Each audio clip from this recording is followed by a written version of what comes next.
আমরাও যদি আল্লাহকে জিজ্ঞেস করি, মাওলা আসলে সাফ কোন, আপনি বলেন আপনি কি আসলে আমারে জাহান্নাম দিতে চান না জান্নাত দিতে চান? তো আল্লাহ তাআলা বলবে, বান্দা বিশ্বাস কর বান্দা, সবে বরাত দিছিলাম তোরে জান্নাত দেওয়ার জন্য, সবে কদর দিছিলাম তোকে জান্নাত দেওয়ার জন্য, পুরাটা রমজান মাস দিছিলাম তোকে জান্নাত দেওয়ার জন্য, প্রতিটা জুমার রাত দিছি আমি জান্নাত দেওয়ার জন্য, আর ইবাদত দিছি জান্নাত দেওয়ার জন্য, একটা একটা সেজদা দিছি আমি আল্লাহ জান্নাত দেওয়ার জন্য। আমি শত শত আইটেমে, হাজার হাজার আইটেমে বান্দা চেয়েছি তোকে জান্নাত দিতে, মাফ করতে। আমি আর কি করব বান্দা, তুই বল। তবু তুমি কি জান্নাত নিবা না বান্দা? আল্লাহ বলে, বলো না বান্দা, আমি আর কেমনে বললে, কত বললে তুমি আমার কথা মেনে নিবা? আমি আর কয়বার বলতাম, আমি আর কত ভাবে বলতাম? কুল ইয়া ইবাদিয়াল্লাযীনা আসরাফু আলা আনফুসিহিম লা তাকনাতু মির রাহমাতিল্লাহ। আল্লাহ বলে, বন্ধু আপনি আমার বান্দাদেরকে ডাক দিয়ে বলেন, যদি 60 বছর ঘন্টা গণেন, 60 বছর যদি মিনিট গণেন, 60 বছরের যদি সেকেন্ড গণেন, তাইলে সেকেন্ড যত গুনাহ তত, মুহূর্ত যত গুনাহ তত। আল্লাহ বলে, বন্ধু যদি গুনাহ তার এই পরিমাণ হয় যে 60 বছর হিসাব করিলে যত ঘন্টা, যত মিনিট, যত সেকেন্ড, তো গুনার পরিমাণ 1 সেকেন্ডও নেক্সট বছর পুরাটা গুনায় গুনায় সমান সমান, গুনায় গুনায় ভরপুর, গুনায় গুনায় ডুবন্ত, গুনায় গুনায় পূর্ণ। আমার এমন বান্দাকেও বলেন, চোখের এক ফোঁটা পানি ফেলে পিছনের গুনাহ ছেড়ে দিয়ে আজকে এখন বলেন, আমি তৎক্ষণাৎ 60 বছরের পূর্ণ গুনাহ, 90 বছরের পূর্ণ গুনাহ একসাথে মাফ করে দেব। মাফ, সাফ মাফ। তা আমি আর কি করতাম? আমি তো চাচ্ছি মাফ করে দিতে। এজন্য এই কথা মনে রাখতে হবে, আল্লাহ মূলত চায় কি, চায় কি করতে? মাফ করতে। আল্লাহ মূলত চায় কি দিতে? জান্নাত দিতে। এটা হলো মূলনীতি। নাব্বি ইবাদি আন্নী আনাল গফুরুর রহিম ওয়া আন্না আযাবি হুয়াল আযাবুল আলীম। আল্লাহ বলে, বন্ধু আমার বান্দাদেরকে বলে দেন, আমি ক্ষমাশীল, আমি রহমওয়ালা, আমি ক্ষমাশীল। বাকি এটাও বলেন, আমার আযাব কিন্তু ভয়ঙ্কর। তবে তাফসীরের মধ্যে লিখছে, মুফাসসিরিনে কেরাম বলছে, মনে রাখেন, এক বাবা তার বাচ্চার উপরে রাগ করছে, রাগ করে বলতেছে, রাগ এখন লাঠি নিতে আসি। আস্তে আস্তে বাচ্চাটা ভ্যা করে কাইন্দা দিছে, মাফ করে দেন বলছে। তো লাঠি নিয়া আলগার থেকে মারবে, এটা তো লাঠি নিতে হবে, তারপরে মারতে হবে। আর মাফ করাটা, মাগফিরাতটা, ক্ষমাটা তো কলজার ভিতরেই আছে। লাঠি নেওয়ার আগেই আল্লাহ চাইলে তো আমার সত্তার মধ্যে, আমি তো মাগফিরাতের সত্তা আমার ভিতরে, আমি তার আগেই, লাঠি নেওয়ার আগেই চাইলে মাফ করে দিতে পারি। এই জন্য আল্লাহর রহমত আগে, আল্লাহর মাগফিরাত আগে, আল্লাহর রাগের উপরে। সাবাকাত রাহমাতি আলা গাদাবি। নিয়ত করেন মাহে রমজানের কদর করব ইনশাআল্লাহ। রমজান আল্লাহ তাআলা, আল্লাহ পাক রব্বুল আলামিন রমজানকে আলাদা স্পেশালি বানাইছেন। আল্লাহ যেন বলছে, এই পৃথিবীরই একটা মাস, এখানেই আলো উঠবে, সূর্য উঠবে, রাত দেখতে একই রকম, দিন দেখতে একই রকম, রমজানের সূর্য একই রকম, কিন্তু বান্দা দাম কিন্তু ভিন্ন রকম।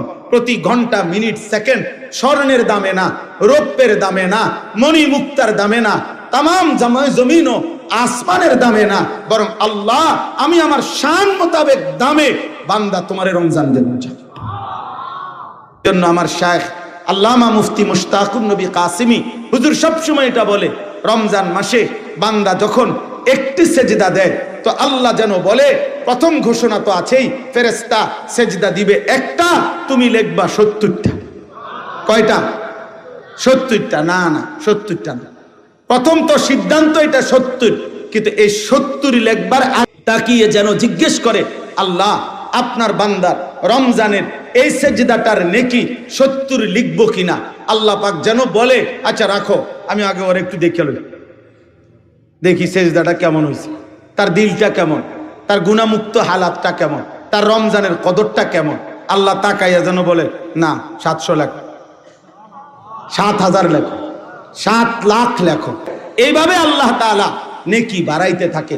কখনো কখনো আল্লাহ বলে, ফেরেশতা তুমি লিখো না, আমি আল্লাহ নিজে লিখব।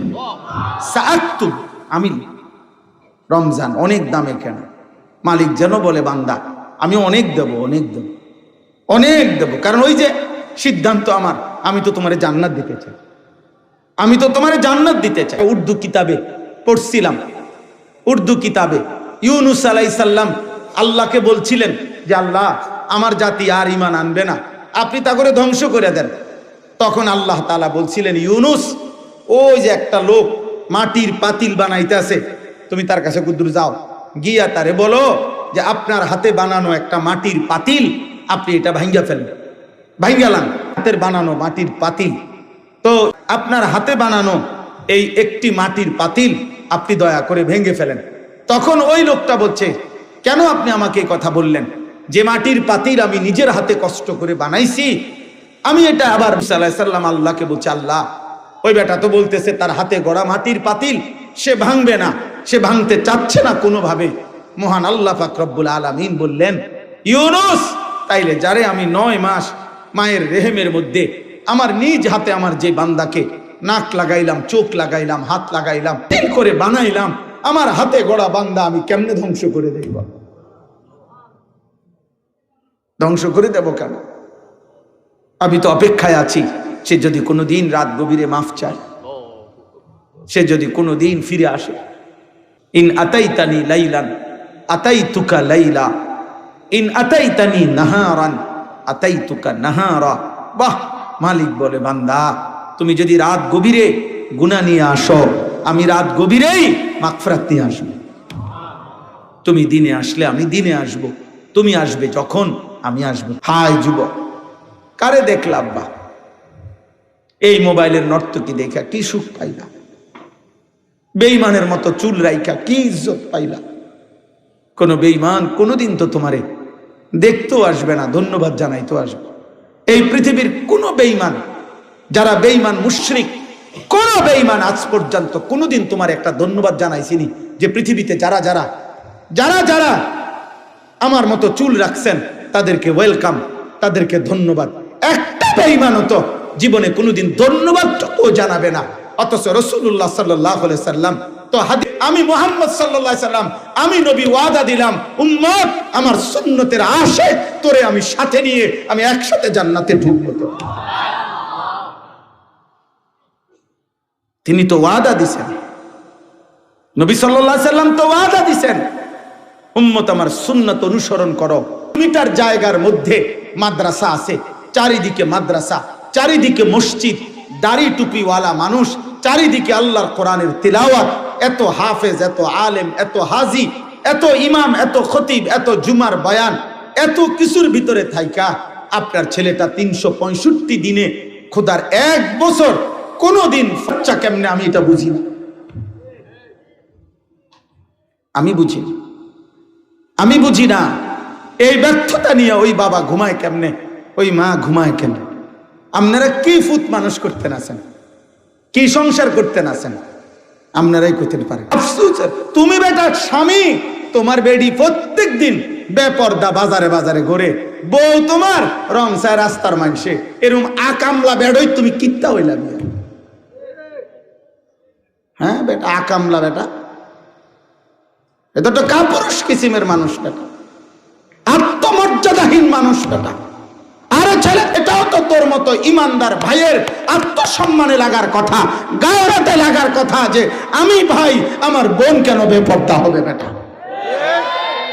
হ্যাঁ, আস্তাগফিরুল্লাহ, আস্তাগফিরুল্লাহ, আস্তাগফিরুল্লাহ। আল্লাহ তাআলার সাথে এত বড় গাদ্দারি করে, প্রতিনিয়ত আল্লাহর হুকুম লঙ্ঘন করে সুখ আসবে? তিনি কে? বলেন না কে? কোন মানুষের হাতে কারো ভাগ্য নাই, কোন মানুষের হাতে জনগণের ভাগ্য পরিবর্তন হবে না। ওর নিজের তো ভাগ্য নাই, ওর নিজের তো বল নাই, ওর নিজের তো হুকবা নাই বেটাটা, ও দাঁড়াইয়া থাকতে পারে না, সে আপনার ভাগ্য পরিবর্তন করবে কিভাবে? যে একটা মশার কামড় সহ্য করতে পারে না, একবার কয়েল লাগায়, একবার মশারি লাগায়, সে এত দুর্বল আমরা আমরা মানুষের ভাগ্য পরিবর্তন। অতএব সোজা কথা, আমাদের প্রত্যেকের কাছে এটা অনুরোধ, আমাদের আখেরাতি মূল। পত্রিকা আমি কয়দিন টানা বলছি, পত্রিকায় লিখছে 12 তারিখে দেখা যাবে শেষ হাসি কে হাসে। আমি বলছি না, হাসরের ময়দানে দেখা যাবে শেষ হাসি কে হাসে।